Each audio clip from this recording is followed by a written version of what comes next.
মাংসটা প্রায় সিদ্ধ 80% মতন সিদ্ধ হয়ে গেছে। এই যে মুগের ডালটা দিয়ে দিব। আজকে মুগের ডাল দিয়ে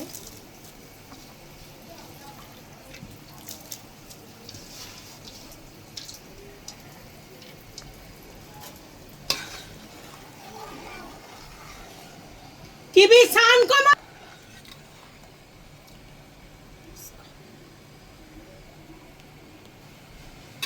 শুনেন, বাচ্চাদের কথা বললা গলা ব্যথা হয়ে যায়। দেখেন টিভির সাউন্ড এত জোরে বাড়াই দিছে, তা বলার বাহিরে। যে খাসির মাংস দিয়ে ডাল রান্নাটা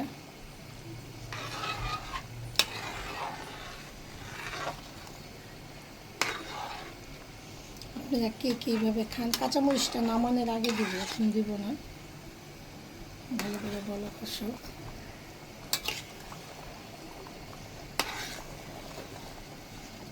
সুন্দর একটা গ্রাম হবে।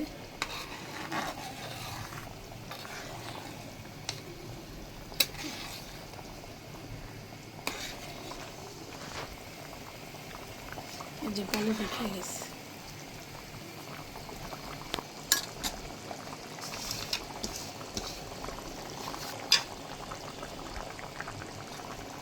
দেখছেন কি সুন্দর।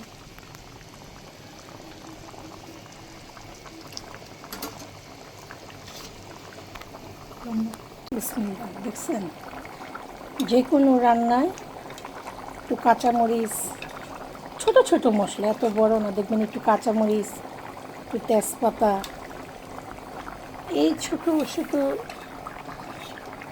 হালকা মশলাগুলো দিলে কিন্তু খাবারের টেস্টটাই অন্যরকম হয়ে যায়। এই যে মরিচগুলো বর্তমানে আমাদের ঢাকায় অনেক ভালোই দেখা যাচ্ছে, পাওয়া যায়। আগে গ্রামে পাওয়া যেত, এখন দেখি ঢাকায়ও পাওয়া যায়।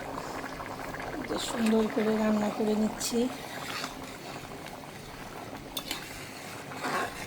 খাসির মাংস দিয়ে মুগের ডাল।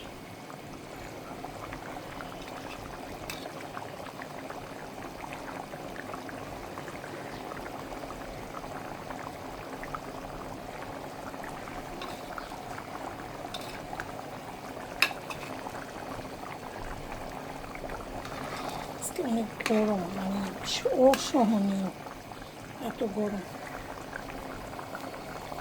সাদা ভাত রান্না করছি, একটু ভর্তা বানাইছি অনেক সুন্দর করে।